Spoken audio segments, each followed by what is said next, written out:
গীতাৰ অধ্যায় 18 শ্লোক নম্বৰ 62 ভগৱানে স্বয়ং কৈ আছে যে অৰ্জুন সেই পৰমেশ্বৰৰ শৰণলৈ যোৱা যাৰ কৃপাত পৰম শান্তি আৰু শাশ্বত স্থান অৰ্থাৎ সতলোক প্ৰাপ্ত হ'ব। সেই পৰমেশ্বৰ কোন হয়, ক'ত আছে, কেনেকুৱা জানিবৰ কাৰণে নিশ্চয় শুনক জগতগুৰু তত্ত্বদৰ্শী সন্ত ৰামপাল দেৱ মহাৰাজৰ অমৃত বচন। সৰ্বপবিত্ৰ ধৰ্ম পবিত্ৰ শাস্ত্ৰৰ আধাৰত। সিকান্দাৰ লোধিয়ে সুধিলে যে পৰমাত্মা কিয় নাহিলে, কবিৰদেৱ ক'ত আছে, তেওঁ কিয় নাহিলে, কি কাৰণ হয়? তেতিয়া সেই কেশৱে ক'লে তেওঁৰ দাস যিহেতু বহি আছে, তেওঁৰ অহাৰ আৱশ্যকতা কি, বিশ্ৰাম কৰি আছে নিজৰ ঘৰত। এতিয়া সিকান্দাৰ লোধিয়ে আৰু ৰখিব নোৱাৰিলে, তালৈ গুচি গ'ল আৰু দৰ্জা খটখটালে যে প্ৰভু দৰ্জা খোলা। তেতিয়া ৰবিদাস দেৱে ক'লে ভগৱান এওঁতো ইয়ালৈও আহি গ'ল, দৰ্জা খটখটাইছে। তেওঁ ভাবিলে ইয়ালৈ আহিছে ৰুটি খাবলৈ। এতিয়া কবিৰদেৱে ক'লে যে ভাই মাত নিদিবা, দুৱাৰ মাৰি নুখুলিবা আৰু মনে মনে মন্ত্ৰ পঢ়া তুমি। যেনে তেনে আজিৰ দিনটো সম্পূৰ্ণ হৈ যাওক, তেনেহ'লে ৰাতি পলাই যাম, মনে মনে ক'ৰবাত দূৰলৈ গুচি যাম। এতিয়া এই লীলা ভগৱানে কৰিছিলে। কোৱা হয় परमात्मा करे करा वसाइयां मन में लहर उठा दादू से दरजीव के आप बगल हो जा। अपने को छुपाए रहता है, सबका पालन करता है, अपना नाम नहीं लेत। আকৌ মাত লগালে যে দৰ্জা খোলক পৰৱৰ্তীগাৰ, আপোনাৰ দাস আহিছে সিকান্দাৰ লোধি। কবিৰদেৱে ক'লে যে ৰাজন, পৰমেশ্বৰ কবিৰদেৱে ক'লে যে ৰাজন মই বৰ দুখী হৈ আছো। ইয়াৰ যিসকল যিমানে গুৰু পীৰ ব্ৰাহ্মণ আৰু মুছলমানসকলৰ পীৰ আছে, আৰু মই দৰ্জা নুখোলো কাৰণ মোৰ নামেৰে মিছা চিঠি দি 18 লাখ ব্যক্তি একত্ৰিত কৰি পেলাইছে। মোৰ লগততো পৰিবাৰৰ বাবে ভোজনো নাই, মই অতি কষ্টৰে কাপোৰ চিলাই কাম চলাই আছো। মই গৰীবৰ লগত এনেকুৱা অত্যাচাৰ কৰিছে। মইতো ভগৱান আজি ৰাতি হ'লেই নিজৰ ল'ৰা ছোৱালী লৈ ইয়াৰ পৰা ক'ৰবাত দূৰলৈ গুচি যাম, সেইকাৰণে মই দৰ্জা নুখোলো। তেতিয়া সিকান্দাৰ লোধিয়ে ক'লে ভগৱান আপুনি কোনো বেলেগক বিভ্ৰান্ত কৰিব পাৰে, নিজৰ এই দাসক নহয়। মই গম পাই গৈছো আপোনাক পৰমাত্মা, আপুনি কোনো বেলেগক বিভ্ৰান্ত কৰিব পাৰে। সেই পৰৱৰ্তীগাৰ আপুনি তাতে জয় জয়কাৰ কৰিছে, ভোজ দিছে, 18 লাখ ব্যক্তিয়ে ভোজন কৰি আছে, ভোজন পাই আছে। এবাৰ আপোনাৰ দৰ্শনাভিলাষী হয়, আপুনি দৰ্শন দিয়ক তেওঁলোকক। সকলোৱে কৈ আছে যে সেয়া কোন হয় সেই মহাপুৰুষ, কোন হয় সেই মহাজন মহান আত্মা যিয়ে ইমান ধুনীয়া ভোজন আৰু ইমান যি দান কৰিছে আমাক। তেতিয়া কবিৰদেৱে দৰ্জা খুলিলে। সিকান্দাৰ লোধিয়ে দণ্ডৱত প্ৰণাম কৰিলে, মুকুট থলে চৰণত আৰু ক'লে প্ৰভু এবাৰ বলক এই হাতীৰ ওপৰত বহি বলক পৃথিৱীক দেখুৱাওঁ মোৰ ভগৱানক। কাৰণ সিকান্দাৰ লোধি হাতীত বিৰাজমান আছিলে, তললৈ নামিল, হাতীৰ ওপৰত পৰমাত্মাক বহালে, ৰবিদাস দেৱক বহালে আৰু স্বয়ং বহিলে। কবিৰদেৱক বিচিবলৈ ধৰিলে। যেতিয়াই কবিৰ পৰমেশ্বৰ দেৱে নিজৰ জপনিৰ পৰা বাহিৰলৈ আহিলে, আকাশৰ পৰা ফুল বৰষিবলৈ ধৰিলে, সুগন্ধিত ফুল বৰষিলে, সম্পূৰ্ণ মেলা লাগি গ'ল। সকলোৱে জয় জয়কাৰ কৰি আছে যে এওঁ হয় কবিৰদেৱ, যাক সিকান্দাৰ লোধিয়ে বিচি আছে। এই ৰজাই বিচি থকাজনেই হ'ল কবিৰদেৱ। আৰু সকলোকে 18 লাখ ব্যক্তিক 3 দিন আৰু 3 ৰাতি ভোজন কৰালে। আৰু সকলোকে প্ৰত্যেক ভোজন কৰোৱাৰ পিছত এনেকৈ এটা লোহৰ আৰু এটা মোহৰ দি আছিলে। তৃতীয় দিনা যেতিয়া তেওঁ যাবলৈ ধৰিলে, দুয়ো ৰূপত পৰমাত্মা ডাবুল ৰূপত থিয় হ'ল, কেশৱ আৰু কবিৰ ৰূপত। সিকান্দাৰ লোধি শেষ তেকিও থিয় হৈ আছিল। তেওঁতো হতভম্ব হৈ গ'ল যেতিয়া এনেকুৱা দেখিলে যে জয় জয়কাৰ হৈ আছে ভগৱান কবিৰদেৱৰ। সেই ঈৰ্ষা কৰা দুষ্টৰ তেওঁ বুজি নাপালে যে এনেকুৱা ভগৱানক এৰি তুমি কি আজে বাজে কথা কৈ আছা। পৰমাত্মাৰ বাণীত আছে যে ৰাজ তদনা সেজে সেজ তেৰিয়া কানে মান বনাই ঈৰ্ষা দুৰ্লভ তদনাই। মানুহে যেতিয়া গৰ্ব আৰু ঈৰ্ষা কৰিবলৈ এৰে তেতিয়া ভগৱান হৈ যায়, নাইবা ভগৱানক পায়। কিন্তু এইবোৰে লগ নেৰে। এই ৰোগতে গ্ৰস্ত আছিলে শেখ তেকি, সিকান্দাৰ লোধিৰ ধাৰ্মিক গুৰু। এতিয়া তৃতীয় দিন সমাপন হ'ল। যিমান সৎলোকৰ পৰা অহা সেই আত্মা আছিল, পুণ্য আত্মা হংস আহিছিলে, তেওঁলোকে বঞ্জাৰা ৰূপত গোটেই বস্তু তেন একত্ৰিত কৰিছিলে আৰু সাৰৰ ওপৰত ৰাখিলে আৰু গুচি গ'ল। কেশৱ তাতেই থিয় হৈ আছে আৰু যেতিয়া গংগাৰ ভিতৰলৈ যাব বিচাৰিছিলে সকলোৱে গংগা বহুত বেগেৰে বৈ আছিলে এতিয়া এই সকলোৱে গংগাৰে পাৰ হ'ব খুজিছিলে তেন্তে গংগাৰ পানী এক এক ফুট থাকি গ'ল একেবাৰে তলৰ ফালে যেনেকৈ শ্ৰীকৃষ্ণদেৱক লৈ গৈ আছিলে বাসুদেৱ সেই সময়ত যমুনা তললৈ নামি গৈছিল গতিকে সেই গংগা কাশীৰ লগত বৈ গৈছিলে একেবাৰে এক এক ফুট থাকি গ'ল আৰু গোটেই বাঞ্জাৰা আৰু গৰু পাৰ হৈ গ'ল এতিয়া কিছু সময়ৰ পিছত তাতে সেই পৰমেশ্বৰ কবিৰদেৱ আৰু তেওঁৰ এই ডাবল ৰোল কেশৱদেৱ লগতে চিকান্দাৰ লোধি আৰু শেখ তেতি আৰু কিছু ব্যক্তি বহুকেইজন কাশীৰ থিয় হৈ আছিল তেতিয়া চিকান্দাৰ লোধিয়ে ক'লে যে সেই কেশৱদেৱ সেই বাঞ্জাৰা আপোনাৰ গৰু গুচি গ'ল আপুনি যাওক দূৰ গৈ পাব যদি আপুনি এতিয়াই নাযায় লগ নাপাব সেই সময়ত কি দেখিলে যে সেইফালে চালে যে ক'ত আছে সেই গৰু এতিয়া 9 লাখ গৰু আৰু ইয়াৰ লগত লাখৰ সংখ্যাত সেই বাঞ্জাৰা আৰু তেওঁলোকে গংগা পাৰ কৰি যেতিয়া চালে এজনকো নেদেখিলে কোনো ভিজিবল নাছিলে তেতিয়া চিকান্দাৰ লোধিয়ে ক'লে যে তেওঁলোক ক'ত গ'ল সকলো এতিয়া পৰমেশ্বৰ কবিৰদেৱে ক'লে যে তেওঁলোক গৈছে সৎলোকলৈ আৰু সেই সময়ত যিজন কেশৱ ৰূপত থিয় হৈ আছিল পৰমাত্মা অন্য ৰূপত সেই কেশৱ স্বৰূপ কবিৰ পৰমেশ্বৰ দেৱৰ শৰীৰত সমাৱেশ হৈ গ'ল অকল কবিৰদেৱ থাকি গ'ল বলো সতগুৰুদেৱ কি জয় এতিয়া ইয়াত পৰমাত্মাই কয় এতিয়া শেখ তেতিয়ে ক'লে এনেকুৱা 100টা ফুজ দিওঁ মই তেওঁ কিন্তু বেলেগ কৰি দিছে আপুনিতো ৰজা হয় আপুনিতো কিমান কি কৰি পেলাব পাৰে এওঁনো কি কৰিলে এয়া ডুপ্লিকেট কাম কৰিছে এতিয়া পৰমাত্মাই সূক্ষ্ম বেদৰ বাণীত কয় कोई कहे जग जोनार करी है कोई कहे মহোচা বুলি কয় যিজনে কোনো এটা বাধ্যত কাৰোবাৰ কোৱাৰ পিছত অলপ পুণ্য কৰিবলগীয়া হয় সেয়া তেওঁৰ বাধ্যতা আৰু যজ্ঞ জোনাৰ হয় যিজনে খোলা মনেৰে বিশেষ আনন্দৰে সুখৰ উপলব্ধি কৰিছিলে কাৰোবাৰ পুত্ৰ হৈ গ'লে তেওঁ কোনো বহুত ডাঙৰ ভোজ দিছিলে সেয়া বহুত আনন্দৰে কৰিছিল গতিকে ইয়াত কি কয় কৈ কহে ইয়াত জনৰ কৰিহে খোলা মনেৰে ভাই ভাণ্ডাৰা কৰিছিলে কোনোৱে কয় মহোচা এওঁতো মহোচাৰ দৰে কৰিলে যেনেকৈ কাৰোবাৰ মৃত্যুত কৰে বাধ্যতাৰ और कहते बड़े बड़ाई दिया करें ये गाड़ी काटे अच्छा কোৱা হয় মহান আত্মাসকলে বেলেগক ডাঙৰকৈ ক'ব পাৰে আৰু নিজ মানুহবোৰ যিমানে ভাল নহওক কিয় তেওঁৰ বেয়াটোহে কৰে গালি পাৰে এনেকুৱা স্থিতি আছিল সেই শেখ তেতিৰ গতিকে ইয়াত এয়া সিদ্ধ হয় যে साईं इतना दीजियो जिसमें कुटुंब समावे हम भी भूखे ना रहे अतिथि न भूखा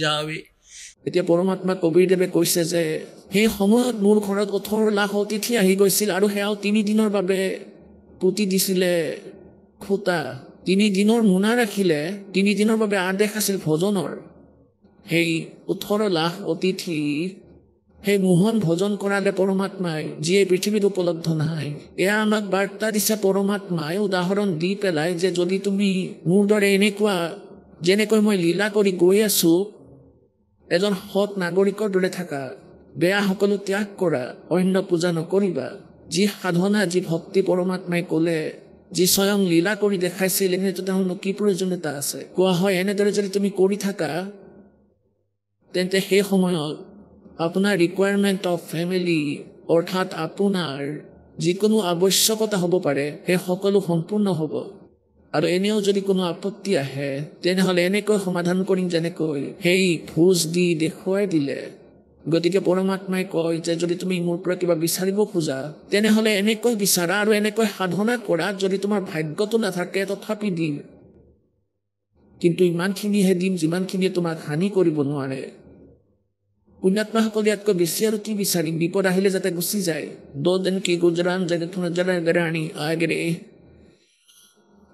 अब क्या मांगो कुछ थिर ना रहाई देखत नैन चला जग जाई 1 लाख पूत 1.25 लाख नाती उस रावण के दीवान बाती आवत संग ना जात संगाती क्या भयादर बांधे हाथी ৰজাসকলক সোধে হাতীবোৰৰ কি হ'ল দুৱাৰত বান্ধি তুমি নিজৰ মহিমা দেখুৱাই আছা আৰু কোৱা হয় सर्व सोने की लंका थी वह रावण से रणधीरम कहते हैं भक्ति बिना क्या होता है, ये भ्रम रहा संसार, और रति कंचन पाया नहीं, रावण चलती बार। এই মায়া যাৰ পিছত গোটেই জীৱন নষ্ট কৰি দিয়া, লাখ পাপ উপাৰ্জন কৰা, এয়া আপোনালোকৰ লগত যাব নোৱাৰে। আপোনালোকৰ লগততো আপোনালোকে কৰা পুণ্য ধৰ্ম আৰু ভক্তিহে যাব। धर्म तो 10 का नहीं 10 के तीनों लोक, और खैरायत में खैर है कीजिए आत्मपोक है। যিয়ে সৎ সাধনা নকৰে আৰু যিয়ে একেবাৰে সাধনা নকৰে তেওঁলোকৰ বিষয়ে কৈছে, कहे कबीर अंत की बारी, जैसे हाथ झाड़ के चला जुआरी। যেতিয়া তুমি ইয়াৰ পৰা দেহ ত্যাগ কৰি যাবা, যিয়ে ভক্তি নকৰে, কেৱল মায়া গোটোৱাত লাগি আছা। ৰাৱণৰ দৰে কোৱা হৈছে, সোণৰ লংকা আছিল, এক ৰাতি কাঞ্চন 1 গ্ৰাম সোণো লগত লৈ যাব নোৱাৰিলে, আৰু সৎ ভক্তি নহল। যিসকলে সৎ ভক্তি নাই কৰা, সাধনা নাই কৰা, সেইটো হানি হয়। আৰু যিয়ে শাস্ত্ৰ অনুকূল সাধনা নকৰে, তেওঁৰ দশাও এনেকুৱাই হ'ব, যেনেকৈ জুৱাত হাৰি যোৱাৰ পিছত জুৱাৰীয়ে পস্তাবলগীয়া হয় যে হাই নাশ হৈ গ'ল, একোৱেই নাবাছিল। कहते हाथ झाड़ जैसे चले जुआरी। সেইবাবে পৰমাত্মাই কয়, समझा है तो सर दर पाओ, और बहोर नीरे ऐसा दाओ। बोलो सतगुरुदेव सत साहिब।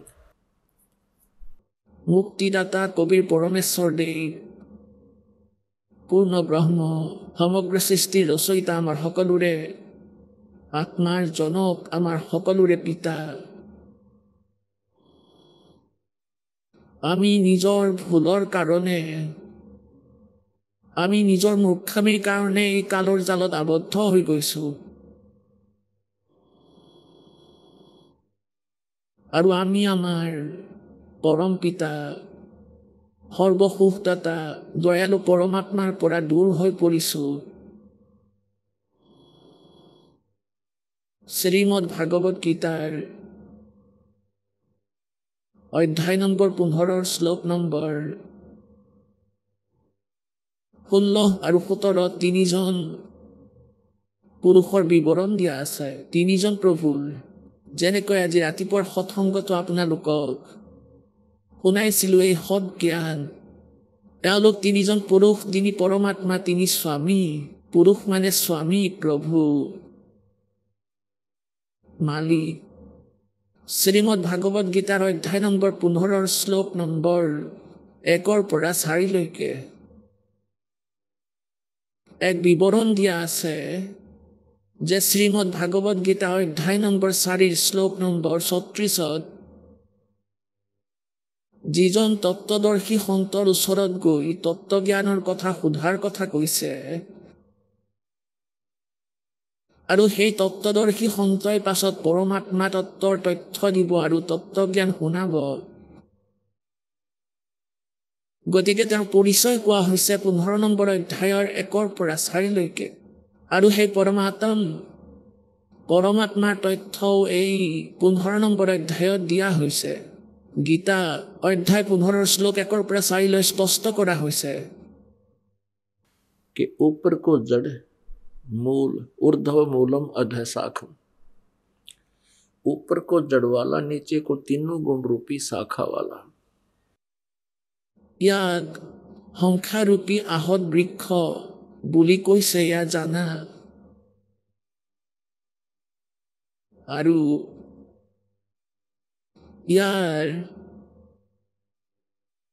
এই বিভাগসমূহ যিয়ে জানে পাঠ সহিতে, ছন্দাসী এছে পৰ্ণানি ইয়ে তম বেদ জয় বেদবিদ।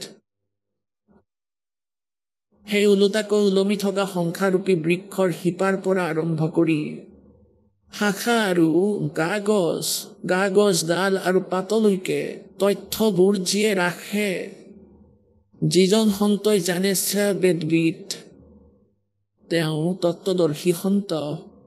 গতিকে পৰমেশ্বৰ কবীৰদেৱ স্বয়ং তত্ত্বদৰ্শী সন্তৰ ভূমিকা কৰিবলৈ সেই পৰমেশ্বৰে স্বয়ং গতি কৰি আহে। ঋগ্বেদ মণ্ডল নম্বৰ 9 সূক্ত নম্বৰ 86 মন্ত্ৰ 26-27। ঋগ্বেদ মণ্ডল নম্বৰ 9 সূক্ত নম্বৰ 82 মন্ত্ৰ 1, 2, 3। ঋগ্বেদ মণ্ডল নম্বৰ 9 সূক্ত 96 মন্ত্ৰ 16 পৰা 20-21। ঋগ্বেদ মণ্ডল নম্বৰ 9 সূক্ত নম্বৰ 20 মন্ত্ৰ 1 ঋগ্বেদ মণ্ডল নম্বৰ 9 সূক্ত নম্বৰ 1 মন্ত্ৰ 8-9 স্পষ্ট প্ৰমাণ আছে যে সেই কবিৰদেৱ নামৰ পৰমাত্মা কবিৰদেৱ আমি তেওঁক কবিৰ চাহেব বুলি কওঁ তেওঁ ওপৰত তৃতীয় মুক্তিধামত থাকে তাতে বিৰাজমান আৰু তাৰ পৰা তেওঁ গতি কৰি খোজকাঢ়ি আহে নিজৰ ৰূপক সৰল কৰি কাৰণ সতলোকত সেই অমৰ ধামত সনাতন পৰম ধামত সেই পৰমাত্মা বহুত তেজময় শৰীৰযুক্ত তেওঁৰ এক নোমকূপৰ ৰশ্মি এক নোমকূপৰ প্ৰকাশ কৌটি সূৰ্য মিলাই দিয়া আৰু সিমানেই চন্দ্ৰমা দুয়ো মিলিজুলি যি ৰশ্মি হ'ব পৰমাত্মাৰ পৰমেশ্বৰৰ এক নোমকূপৰ সমান নহ'ব ইমান তেজময় শৰীৰ সেই পৰমাত্মাৰ যদি সেই পৰমেশ্বৰে নিজৰ এজ ইট ইজ বডিত ইয়ালৈ আহে সেই তেনেকুৱা শৰীৰত প্ৰকাশযুক্ত শৰীৰেৰে ইয়াত প্ৰকট হৈ যায় তেনেহ'লে আমি তেওঁক চাব নোৱাৰিম সকলোৰে চকু বন্ধ হৈ যাব চৰম দৃষ্টিয়েও তেওঁক সহ্য কৰিব নোৱাৰিব সেই প্ৰকাশক সেয়েহে পৰমেশ্বৰে নিজৰ ৰূপক পাতল কৰি সৰল কৰি ইয়াত আহি প্ৰকট হয় ভাল আত্মাৰ সৈতে পুণ্য আত্মাৰ সৈতে যিজন দৃঢ় ভক্ত তেওঁলোকক পায় আকৌ তেওঁলোকক তত্ত্ব জ্ঞানেৰে পৰিচিত কৰায় আৰু পাছত সেই পৰমাত্মা সশৰীৰে আহে সশৰীৰে গুচি যায় সেই পৰমাত্মাই পাছত নিজৰ তত্ত্ব জ্ঞানক নিজৰ সেই যথাৰ্থ জ্ঞানক নিজ মুখ কমলেৰে প্ৰকাশ কৰে সেয়েহে শ্ৰীমদ ভাগৱত গীতাৰ অধ্যায় নম্বৰ 4 শ্লোক নম্বৰ 32 কোৱা হৈছে যে যি যজ্ঞৰ তথ্য যজ্ঞ মানে ধাৰ্মিক অনুষ্ঠানৰ বিৱৰণ গীতাৰ অধ্যায় নম্বৰ 4 শ্লোক নম্বৰ 25 পৰা 31 কোৱা হৈছে তাৰ সকলো সাধক যিয়ে যেনেকৈ সাধনা কৰে কোনোবাই সৎযোগ কৰে কোনোবাই স্ব-অধ্যায় কৰে কোনোৱে দেৱতাৰ পূজা কৰে কোনোৱে প্ৰাণ অপানৰ ক্ৰিয়াতেই লাগি থাকে কোনোৱে অহিংসাবাদী ব্ৰতেই কৰে গতিকে এই প্ৰকাৰে চতুৰ্থ অধ্যায়ৰ 32 নম্বৰ শ্লোকত কোৱা হৈছে যে এই প্ৰকাৰৰ ধাৰ্মিক অনুষ্ঠানৰ তথ্য বিস্তাৰিতভাৱে সচিদানন্দ ঘনব্ৰহ্মৰ বাণী যেনেকৈ আজি ৰাতিপুৱা দিনতো কৈছিলোঁ এই তথ্য দিছিলোঁ আপোনালোকক কাৰণ এই আধ্যাত্মিক জ্ঞান আপোনালোকে কেতিয়াও শুনা নাই সেয়েহে বাৰে বাৰে আপোনালোকক এই আবৃত্তি কৰি আপোনালোকক কণ্ঠস্থ কৰাইছে কাৰণ আমি অজ্ঞানতাকৈ এনেদৰে শুনিছোঁ 1000 বাৰ শুনিছিলোঁ পাছত সেয়া ফাইনেল হ'ল সেই ভুল জ্ঞানো আমাৰ সঠিক যেন লাগিছিল এতিয়া সৎ জ্ঞানো ইমানেই শুনিব লাগিব তেতিয়াহে আমাৰ এয়া স্বীকাৰ্য হ'ব আৰু আমি পৰমাত্মাক চিনিব পাৰিম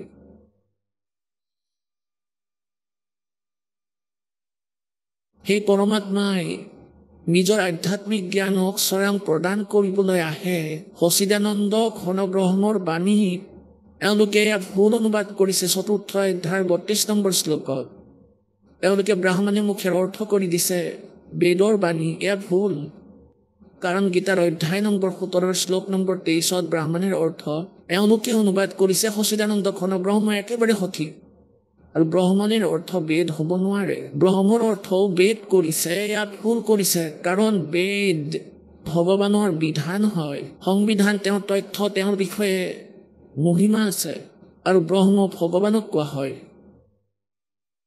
ব্ৰহ্ম পৰমাত্মা ব্ৰহ্ম কোৱা পুৰুষ কোৱা গড আল্লাহ যি কোৱা কিন্তু ইয়াত অক্ষৰ পুৰুষ ক্ষৰ ব্ৰহ্ম অক্ষৰ ব্ৰহ্ম পৰমক্ষৰ ব্ৰহ্ম এইকাৰণে ক'ব লগা হৈছে কাৰণ এই অন্যসকলেও নিজে নিজকে প্ৰভু বনাই বহি আছে গতিকে ইয়াত লিখা আছে সচিদানন্দ ঘন ব্ৰহ্মৰ বাণী বিস্তাৰ সহকাৰে যজ্ঞৰ বিৱৰণ আৰু তাকে কৰ্ম জানি সেই কৰ্ম কৰি নিজৰ দৈনিক কাৰ্য কৰি ইয়াৰ স্মৰণ অনুষ্ঠান আদি হয় আৰু ইয়াত জানি পাছলৈ সকলো কৰ্মৰ পৰা মুক্ত হোৱা যায় গতিকে সেই সচিদানন্দ ঘন ব্ৰহ্মৰ বাণী ব্ৰাহ্মণে মুখেৰ অৰ্থ হ'ল সচিদানন্দ ঘন ব্ৰহ্ম অৰ্থাৎ পৰম অক্ষৰ ব্ৰহ্ম পূৰ্ণ পৰমাত্মা সত্য পুৰুষৰ মুখ কমলেৰে উচ্চাৰিত বাণী ইয়াত বিস্তাৰিতভাৱে কোৱা হৈছে গতিকে সেই বাণীত পৰমেশ্বৰ কবিৰদেৱে কৈছে 15 নম্বৰ অধ্যায়ৰ 1 2 3 4 ইয়াৰ আৰু 16 আৰু 17 ওলোটাকৈ ওলমি থকা সংখ্যাৰূপী বৃক্ষৰ তথ্য দি পৰমেশ্বৰে কৈছে এতিয়া গীতাৰ অধ্যায় নম্বৰ 15 শ্লোক নম্বৰ 1 স্পষ্ট কৰা হৈছে যে যিজন সন্ত যিজন ব্যক্তি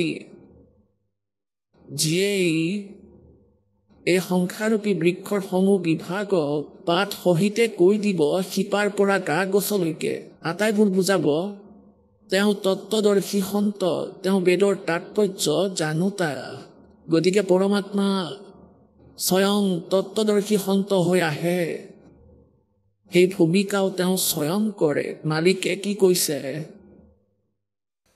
कबीर अक्सर पुरुष एक पेड़ है निरंजन वाकी डार तीनों देवा शाखा है भाई पातरो पसन सारे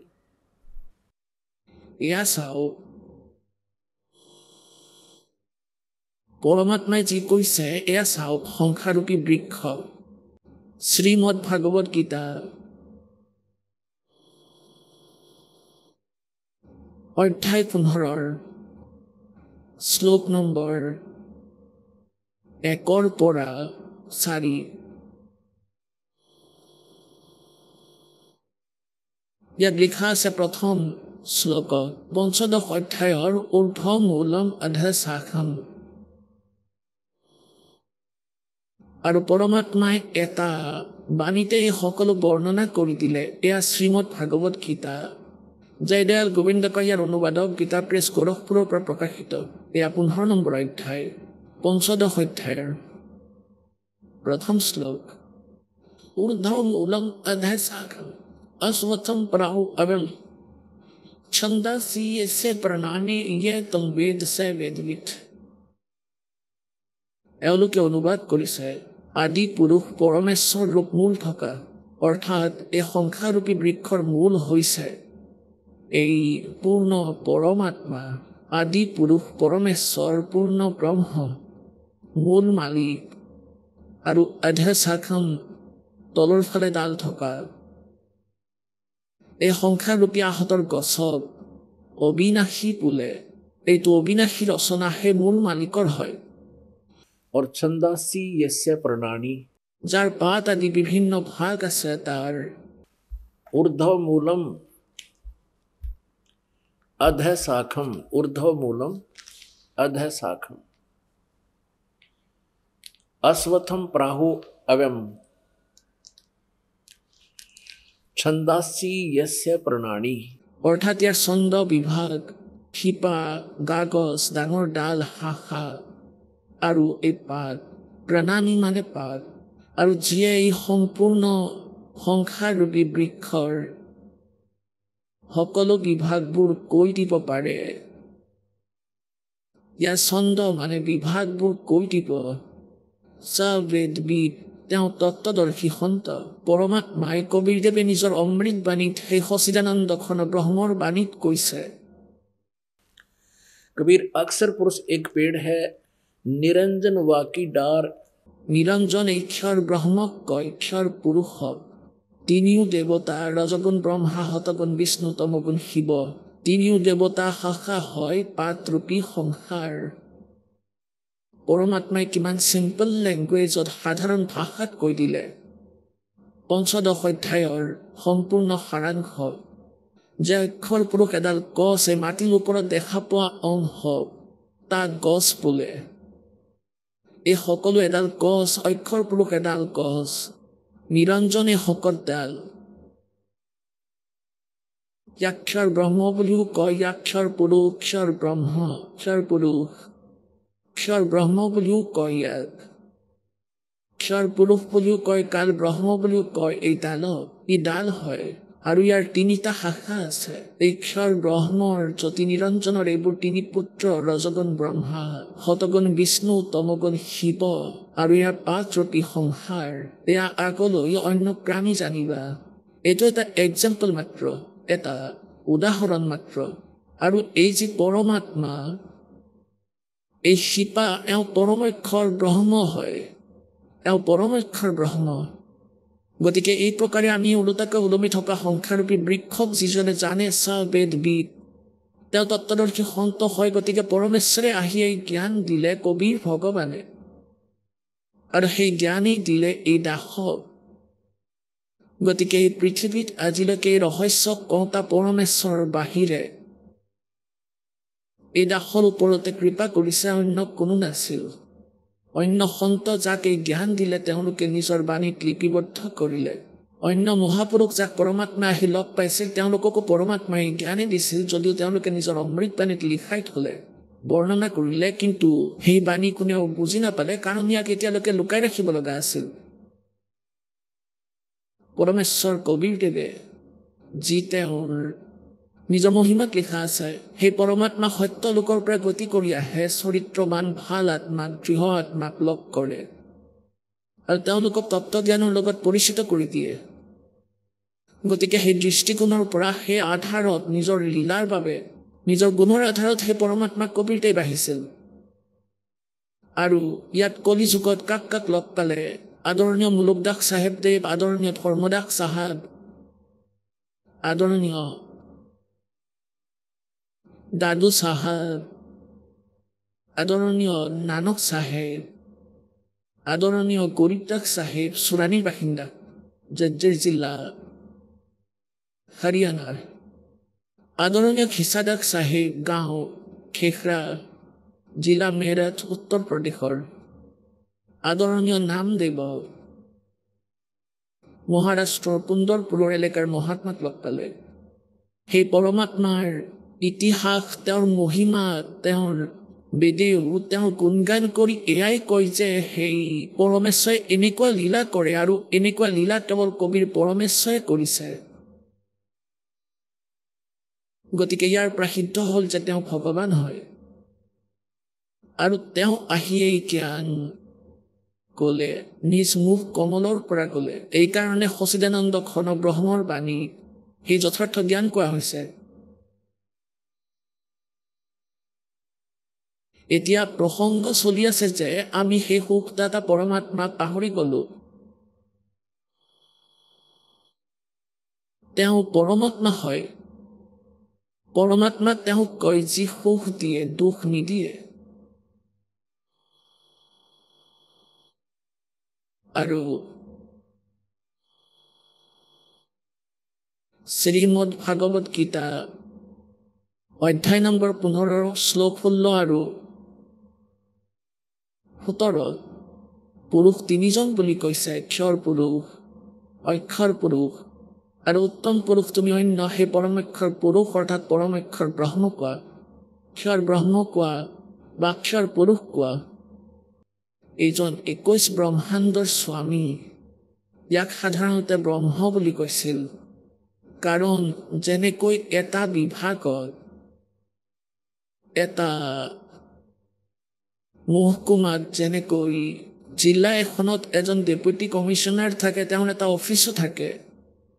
সেই অফিচত যিমান, তেওঁৰ কাৰ্যালয়ত যিমান কৰ্মচাৰী অধিকাৰীয়ে কাম কৰি থাকে, তেওঁলোকে ইজনে আনজনক কয় যে এই কাম, এই কাৰ্য চাহাবে কৈছে।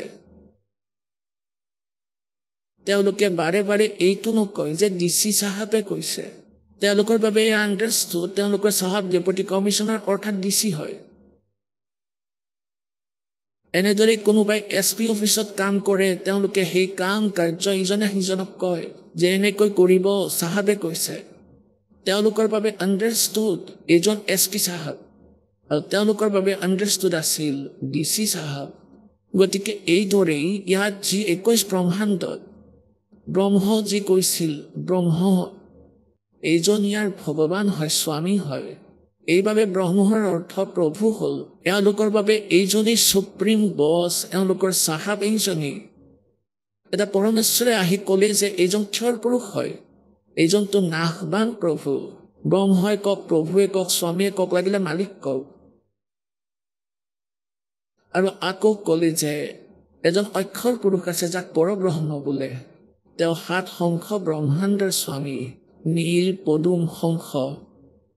আৰু আকৌ এজন পৰমক্ষৰ ব্ৰহ্ম আছে, পৰমক্ষৰ পুৰুষ আছে, যি অসংখ্য ব্ৰহ্মাণ্ডৰ স্বামী, কুলৰ মালিক, সকলোৰে স্বামী, সকলোৰে ওপৰত তেওঁ অভাৰৰ কণ্ট্ৰলাৰ হয়। ব্ৰহ্ম আৰু পৰব্ৰহ্মৰ ওপৰতো, ক্ষৰ পুৰুষ আৰু অক্ষৰ পুৰুষৰ ওপৰতো সেই পৰমক্ষৰ ব্ৰহ্ম, পৰমক্ষৰ পুৰুষ স্বামী হয়, সকলোকে কণ্ট্ৰল কৰে। তেওঁ কুলৰ মালিক, তেওঁ সকলোৰে স্ৰষ্টা, সকলোৰে শিপাৰূপী পৰমাত্মা, মূলৰূপী ভগৱান, যি সকলোৰে ধাৰণ পোষণ কৰে, সকলোৰে পালন পোষণ তেওঁই কৰে। তেওঁ পৰমাত্মা হয়।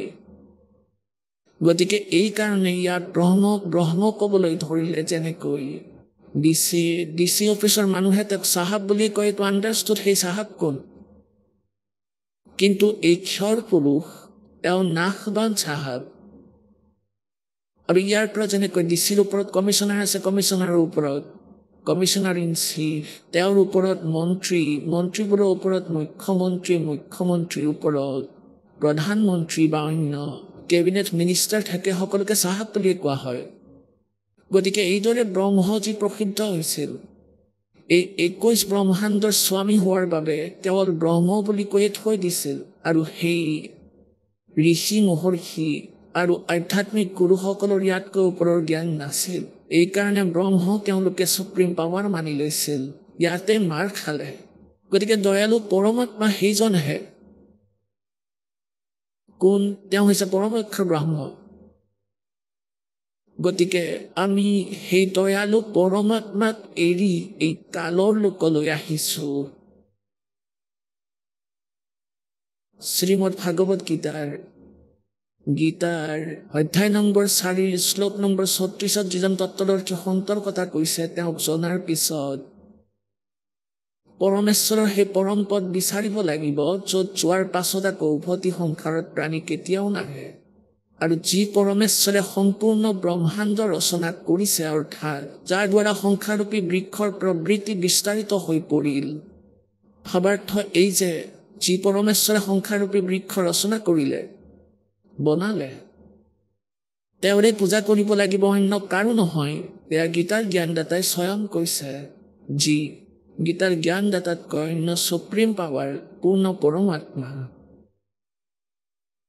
শ্ৰীমদ ভাগৱত গীতাৰ অধ্যায় নম্বৰ 15 শ্লোক নম্বৰ 16 আৰু 17 তিনি পুৰুষৰ উল্লেখ আছে, ক্ষৰ পুৰুষ আৰু অক্ষৰ পুৰুষ। উত্তম পুৰুষে তু অন্যে পৰমাত্মা ইতি উদাহৰতে। ক্ষৰ পুৰুষ আৰু অক্ষৰ পুৰুষ এই দুয়োজনে নাশবান। এওঁলোকৰ প্ৰাণীও, এওঁলোকৰ যিমান এওঁলোকৰ অন্তৰ্গত, এওঁলোকৰ ব্ৰহ্মাণ্ডত থকা সকলোৱে নাশবান, আত্মা কাৰো নমৰে। আকৌ 15 অধ্যায়ৰ শ্লোক 17 গীতাত কৈছে, উত্তম পুৰুষ তুমি অন্য, শ্ৰেষ্ঠ পৰমাত্মা কিন্তু এই দুইতকৈ কোনো অন্যজনহে বেলেগ। আৰু সেইজনহে প্ৰকৃততে পৰমাত্মা বুলি জনাজাত।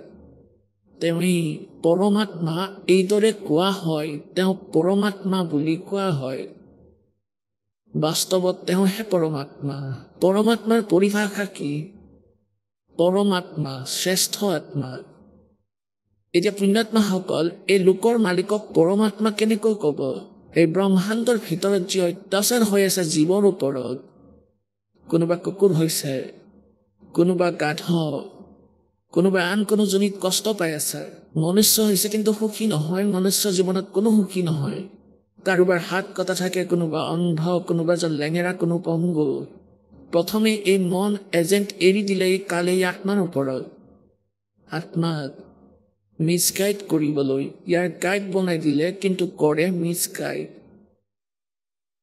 নিজৰ স্বাৰ্থৰ বাবে আৰু জীৱক ইয়াত বন্দী কৰি ৰাখিবলৈ আৰু অত্যাচাৰ কৰিবলৈ কালে মনটো এজেণ্ট কৰি থৈছে আত্মাৰ লগত জোৰা লগাই দিলে গাধ আৰু গাই একেডাল ৰছীৰে বান্ধি দিলে টানকৈ এতিয়া দুয়োৰে স্বভাৱত বহু পাৰ্থক্য আছে গাই আৰু গাধৰ আত্মা হৈছে গাই মন হ'ল গাধ ইয়াৰ সকলো ব্যৱহাৰ ওলোটা আত্মাৰ নেচাৰ মনৰ বিপৰীত আত্মাই সহজভাৱেৰে নিজৰ ভাল কাম কৰিব বিচাৰে পৰমাত্মাৰ ভক্তি বিচাৰে কিন্তু প্ৰথমে এই মনটোৱে সকলো খেলি মেলি কৰি দিয়ে চাওক কিমান সুন্দৰ আহাৰ আছে খানা ৰান্ধক ৰুটি ৰান্ধক হালোৱা সিজাই লওক পুৰি ভাজক কচৰি ভাজক শাক পাচলি কিচমিচ কাজু আপেল সুমথিৰা কিমান যে সুন্দৰ আহাৰ আছে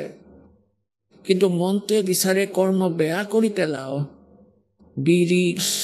বিৰিও খুৱাব তেতিয়াহে শিকিব এজনে আনজনৰ পৰা কিমান জুই লাগিছে সকলোতে কওকচোন বিৰিও কিবা খোৱা বস্তু নে শুকা কি খোৱাৰ বস্তু নে আৰু এই যে মাংস খাই এটা জীৱক মাৰি কণী ভাঙি খায় কণীৰ ভিতৰৰ পৰা ওলোৱা সেই পদাৰ্থ সেয়া চালেও বমি ওলায় এনেকুৱা বেয়া গোন্ধ ইয়াৰ আৰু তাক মুখত লগাই ভাঙি খায় কি যে আচৰিত কথা আৰু এই মনটোৱে সকলো কুকৰ্ম কৰাই ভাল কৰ্ম কৰিবলৈ নিদিয়ে আৰু আকৌ কোনোৱে চুৰি কৰে কোনোৱে ডকাইতি কৰে কোনোৱে হত্যা কৰে স্বাৰ্থৰ বাবে টকাৰ লোভত আৰু আকৌ সি শাস্তি ভোগ কৰিব লাগিব আৰু এই কালি কি কয় যে মইতো এজন ন্যায়াধীশ বহুৱাই থৈছো আৰু তেওঁক আদেশ দি থৈছো যে সকলোৱে যেনেকৈ কৰ্ম কৰে তেনে ফল দিবা এতিয়া এই কালে কৰ্ম নিজেই বেয়া কৰি দিয়ে আৰু শাস্তিৰ পাত্ৰ এই প্ৰাণী নিজেই হয় গতিকে এইবাবেই ইয়াত কিমান যে কষ্ট আমাৰ ওপৰত আহি পৰিছে আপোনালোকক এইমাত্ৰ কৈছো কাৰোবাৰ ছোৱালী মৰিল কাৰোবাৰ পুত্ৰৰ মৃত্যু হৈ গ'ল কোনোবা নিজেই কোনো বেমাৰত গ্ৰস্ত হৈছে কোনো টেনচনত ইয়াত অতি বেয়া অৱস্থাই প্ৰাণীৰ এক্সিডেণ্ট হৈ দুৰ্ঘটনাত পৰি সম্পূৰ্ণ পৰিয়াল নষ্ট হয় মৃত্যুপ্ৰাপ্ত হয় কাৰোবাৰ কেঞ্চাৰ হৈছে কোনোজন কিবা ৰোগত আক্ৰান্ত কোনোবা টেনচনত গ্ৰস্ত এনে অৱস্থা চাই আপুনি ইয়াৰ ভগৱানক ইয়াৰ মালিকক ভগৱান বুলি ক'ব পাৰিবনে কি এইজন পৰমাত্মা বোলাৰ যোগ্যনে কেতিয়াও নহয় এইজন পৰমাত্মা নহয় পৰমাত্মাৰ অৰ্থ হ'ল যি দুখ নিদিয়ে সুখেই সুখ দিয়ে এইকাৰণে শ্ৰীমদ ভাগৱত গীতাৰ অধ্যায় নম্বৰ 15 শ্লোক নম্বৰ 16 আৰু 17 তিনি প্ৰভুৰ চিনাকি দিছে তিনি পুৰুষৰ পুৰুষৰ অক্ষৰ পুৰুষটো নাশ পা তেওঁলোকৰ অন্তৰ্গত যিমান প্ৰাণী আছে তেওঁলোকৰ নাশ সিহঁতে দুখী জন্ম মৃত্যু য'ত আছে তাত দুখ থাকে আকৌ 17 নম্বৰ শ্লোকত কৈছে পঞ্চদশ অধ্যায়ৰ যে উত্তম পুৰুষ তুমি অন্য তেওঁ দয়ালু ভগৱান তেওঁ শ্ৰেষ্ঠ প্ৰভু উত্তম পুৰুষ উত্তম মানে অতি ভাল ভগৱান গতিকে সিদ্ধ হৈছে যে ওপৰৰ দুজন ভাল নহয় সেইকাৰণে পুৰুষোত্তম কৈছে উত্তম পুৰুষ কৈছে আৰু আকৌ কৈছে যে তেওঁ পৰমাত্মা বোলা হয় পৰমাত্মা বোলে উত্তম পুৰুষে তো অন্য পৰমাত্মা ইতি ধাৰতে পৰমাত্মা বুলি জনাজাত ये लोग तरह अवश्य विवर्ती अवश्य তিনিও লোকত প্ৰৱেশ কৰি সকলোৰে ধাৰণ পোষণ কৰে এইজনেহে বাস্তৱত অবিনাশী পৰমাত্মা আৰু পৰমেশ্বৰ এতিয়া 15 অধ্যায়ৰ শ্লোক 16ত অক্ষৰ পুৰুষ লিখা আছে অক্ষৰ পুৰুষ অক্ষৰৰ অৰ্থ অক্ষৰ মানে নাশবান স্বৰপুৰুষ হৈছে ব্ৰহ্ম 21 ব্ৰহ্মাণ্ড স্বামী যাক জ্যোতি নিৰঞ্জন কাল বুলি কয় আৰু অক্ষৰ পুৰুষৰ অৰ্থ হৈছে অবিনাশী প্ৰভু অক্ষৰৰ অৰ্থ অবিনাশী হয় কিন্তু ইয়াত আকৌ নাশবান বুলি কৈছে আৰু এওঁৰ অন্তৰ্গত যিমান প্ৰাণী আছে সকলোৱে নাশবান আৰু কৈছে গীতাৰ অধ্যায় নম্বৰ 15 শ্লোক নম্বৰ 17 कि उत्तम पुरुषत्व ने परमात्मा की उदाहरत है ये लोग धर्मावी से विवर्ती अवे ईश्वर अव्यय माने अविनाशी जार नाश নহয় বাস্তৱত সেই তৃতীয় নম্বৰৰ প্ৰভু পৰমাক্ষৰ ব্ৰহ্ম পৰমাক্ষৰ পুৰুষ হয় তেওঁহে অবিনাশী অক্ষৰ পুৰুষকো অবিনাশী কৈছে কিন্তু ইয়াত ডিফাইন কৰিছে গীতাৰ জ্ঞানদাতাই কাৰণ এইটো গড গিভেন স্পিৰিচুৱেল নলেজ যিটোৱে ব্ৰহ্মক দিছিল পৰমাত্মাই বেদৰ জ্ঞান এই কালে ব্ৰহ্মই স্বয়ং ক'ব লগা হ'ল সেই মালিকৰ আদেশত গতিকে ইয়াত কৈছে যে তেওঁ অব্যয় ঈশ্বৰে অব্যয় মানে অবিনাশী এতিয়া অক্ষৰৰ অৰ্থ অবিনাশী হয় কিন্তু এই অক্ষৰ পুৰুষ কি ধৰণৰ অবিনাশী এই সম্পৰ্ক ইয়াত কিছু বহলাই বিৱৰণ দিব লাগিব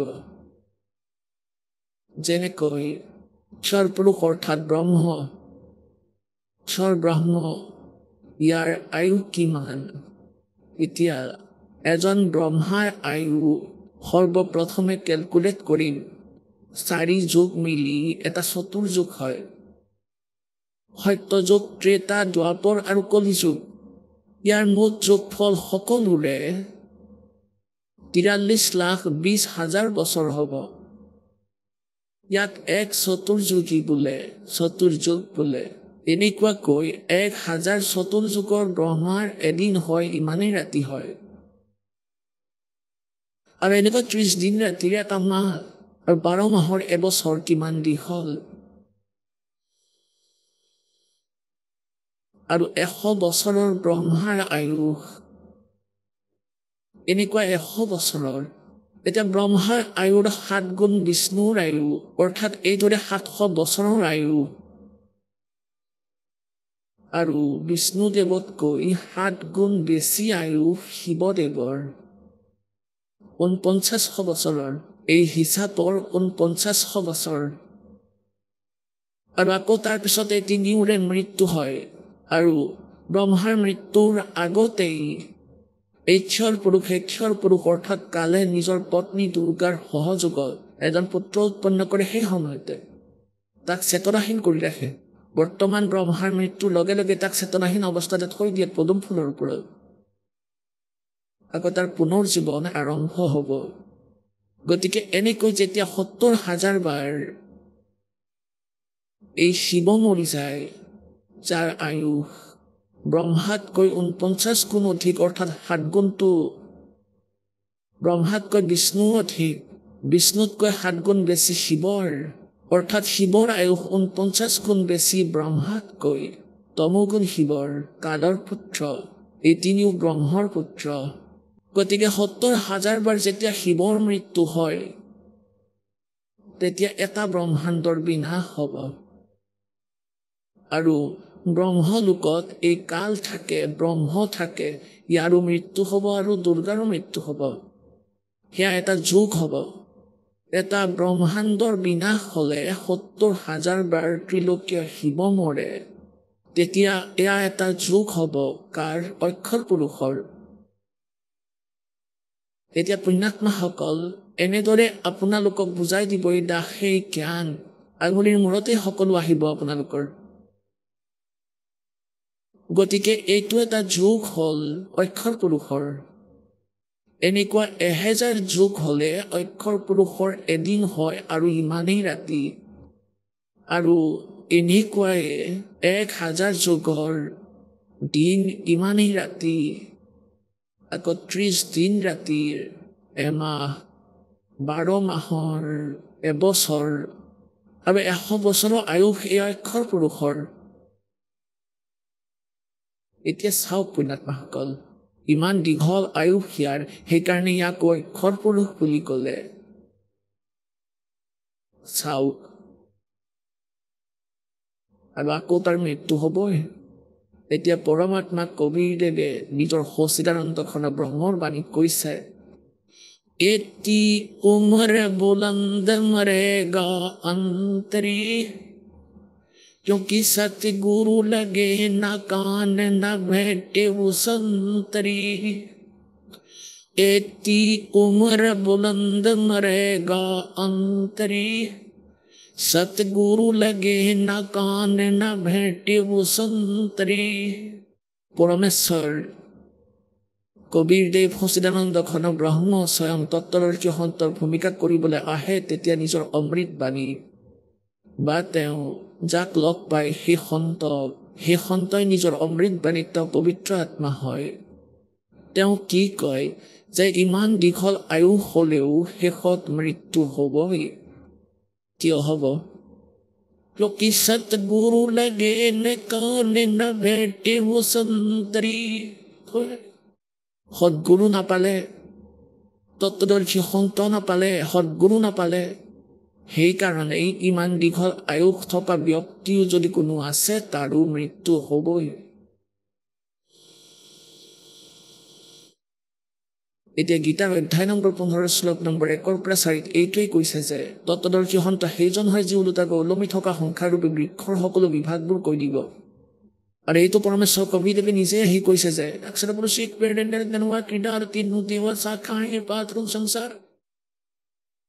আৰু এইটো কৈছে যে তাৰ পিছতহে পৰমেশ্বৰৰ পৰমপদৰ অনুসন্ধান কৰিব লাগিব য'ত যোৱাৰ পিছত আকৌ উভতি কেতিয়াও সংসাৰত নাহে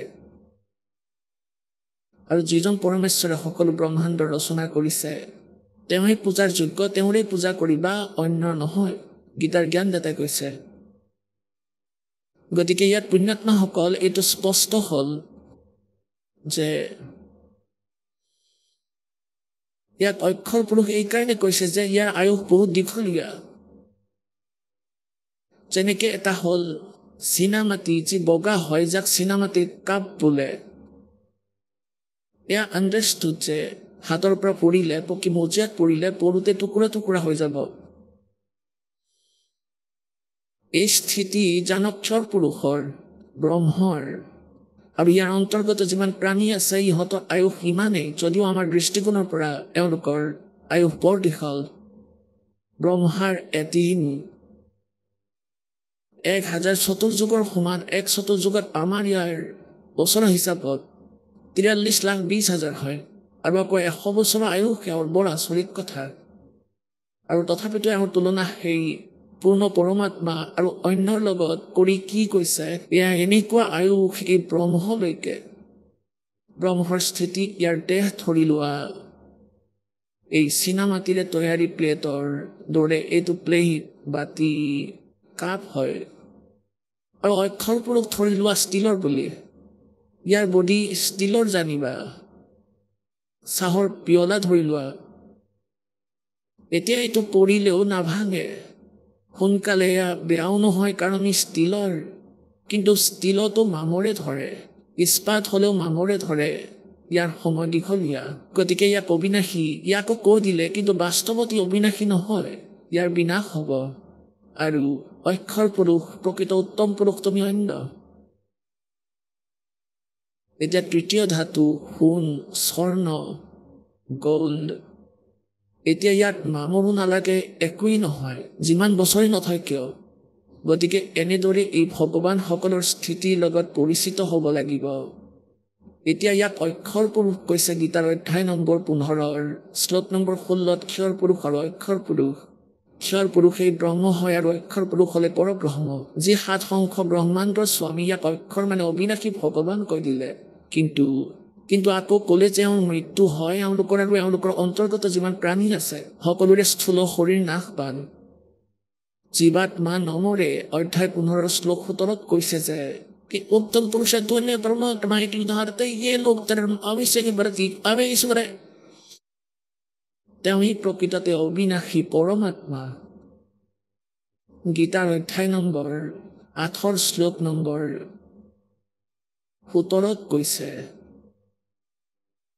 যে ব্ৰহ্মণে অৰ্থাৎ এই পৰব্ৰহ্মকে ব্ৰহ্মণে বুলি কৈছে সেই পৰব্ৰহ্মৰ ইয়াত ব্ৰহ্মাৰ নহয় এওঁলোকে তাৰ অৰ্থ ব্ৰহ্মা কৰি থৈছে এয়া ভুল কৰিছে আৰু তাত চতুৰ্যুগ বুলিও নাই অনুবাদ কৰ্তাই চতুৰ্যুগ লিখি দিলে তাত মাত্ৰ যুগহে লিখিছে এয়া চাব শ্ৰীমদ ভাগৱত গীতা প্ৰেছ গোৰখপুৰৰ পৰা প্ৰকাশিত জয়দয়াল গোবিন্দকাই ইয়াৰ অনুবাদক শ্ৰীমদ ভাগৱত গীতা অধ্যায় 8 শ্লোক নম্বৰ 17 দেখুৱাওঁ আপোনালোকক এয়া চাওক অধ্যায় নম্বৰ 8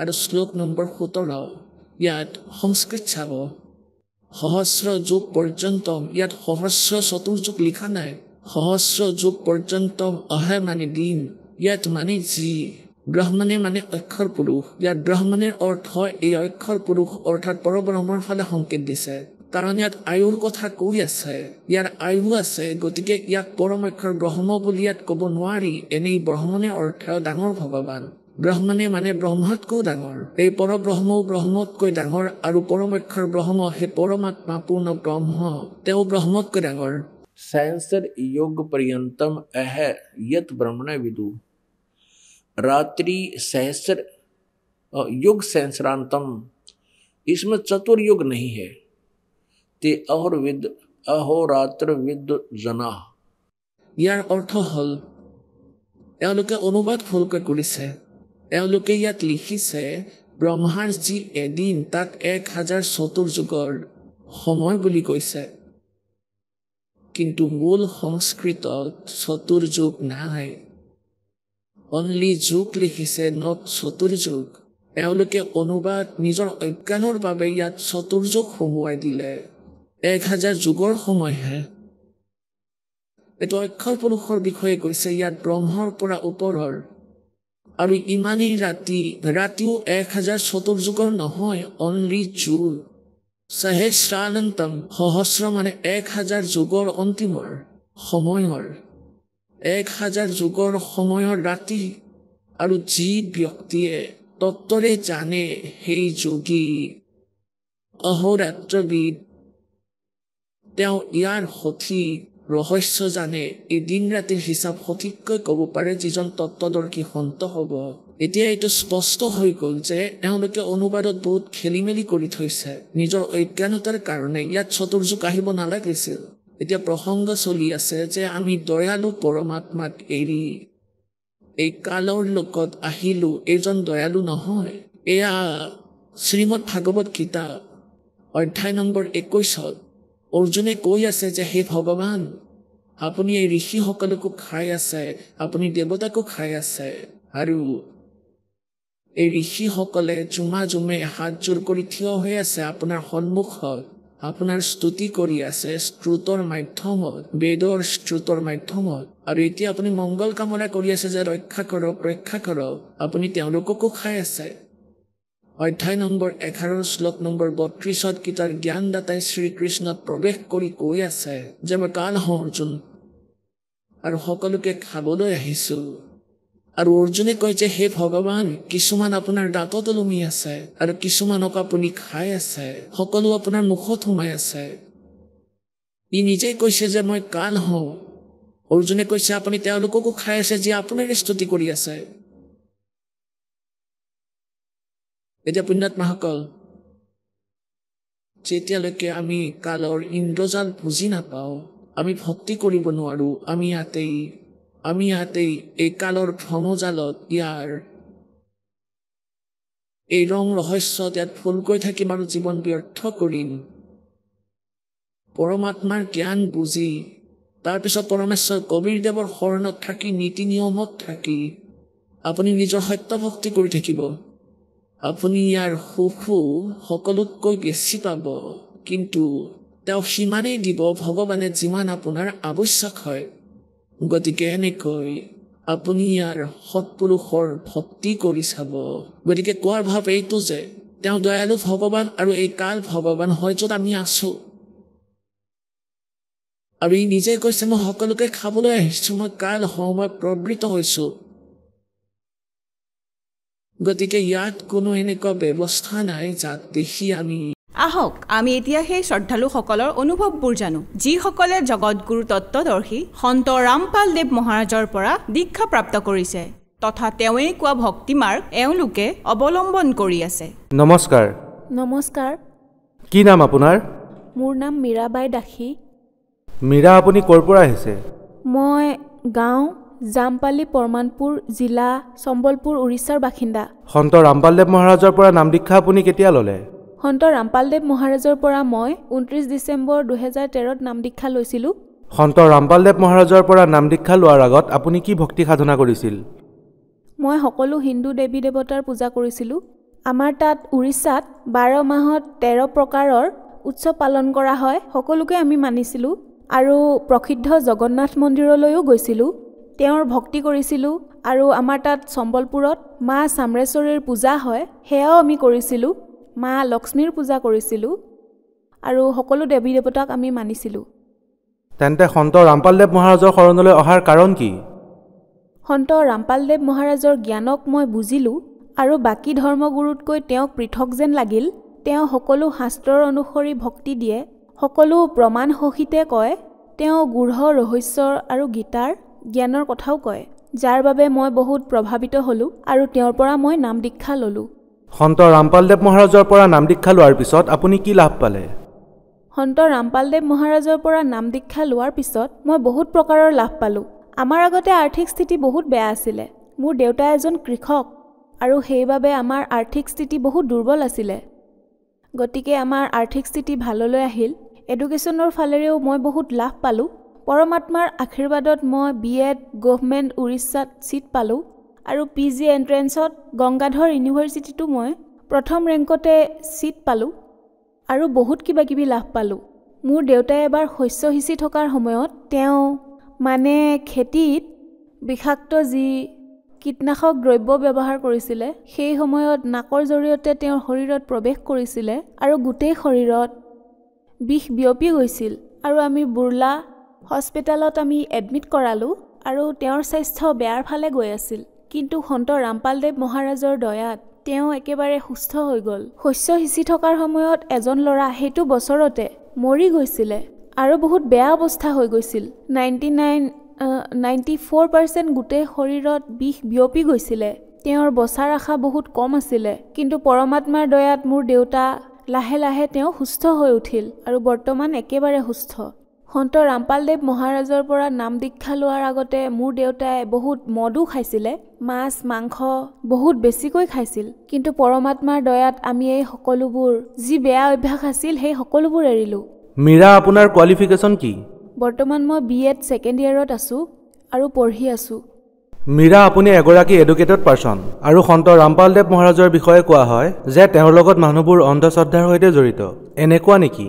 আমাৰ সন্ত ৰামপালদেৱ মহাৰাজৰ শিষ্যসকলে কোনো ধৰণৰ অন্ধ শ্ৰদ্ধা ভক্তি নকৰে, শাস্ত্ৰ অনুকূল ভক্তি কৰে, যি পৰমাত্মাই টিভিৰ মাধ্যমেৰে সকলোবোৰ প্ৰমাণ সহিতে খুলি খুলি দেখুৱাই কয়। আমাৰ সকলো ধৰ্মৰ যিবোৰ পবিত্ৰ গ্ৰন্থ আছে, সকলো গীতা, বেদ, কোৰাণ, 6খন শাস্ত্ৰ, 18খন পুৰাণ, সেইবোৰৰ আধাৰতে আমাক জ্ঞান দিয়ে। তেওঁ কোনো জ্ঞান নিজে মনে সাজি নিদিয়ে, তেওঁ শাস্ত্ৰ অনুকূলেহে ভক্তি কয়। গতিকে শ্ৰদ্ধালুসকল, বৰ্তমান শিক্ষাৰ অৰ্থ কেৱল উপাৰ্জন কৰাই নহয়, শিক্ষাৰে আমি পৰমাত্মাক বিচাৰি পাব পাৰোঁ। গতিকে সেই ভক্তিয়ে আমি সন্ত ৰামপালদেৱ মহাৰাজৰ দ্বাৰা কৰোঁ।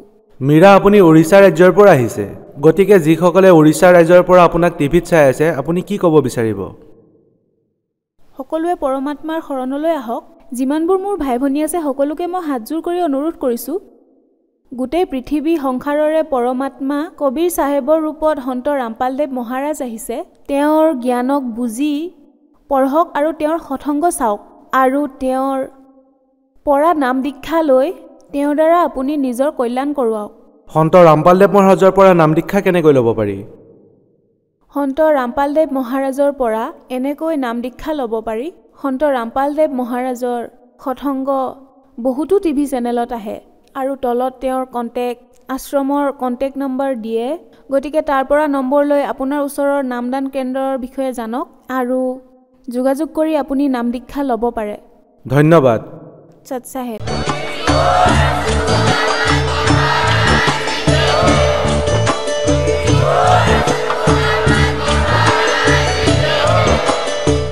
আপুনি শুনি আছিলে জগতগুৰু তত্ত্বদৰ্শী সন্ত ৰামপালদেৱ মহাৰাজৰ মংগল প্ৰবচন। অধিক জানিবৰ বাবে ভিজিট কৰক আমাৰ ৱেবছাইট www.jagatgururampalji.org। সন্ত ৰামপালদেৱ মহাৰাজৰ শুভ আশীৰ্বাদত সমগ্ৰ বিশ্বতে 500তকৈও অধিক নাম দীক্ষা কেন্দ্ৰ আছে, য'ত সন্ত ৰামপালদেৱ মহাৰাজৰ দ্বাৰা বিনামূলীয়া নাম দীক্ষা দি থকা হৈছে। আপোনাৰ নিকটৱৰ্তী নাম দীক্ষা কেন্দ্ৰৰ ঠিকনা জানিবলৈ সম্পৰ্ক কৰক 8222880541।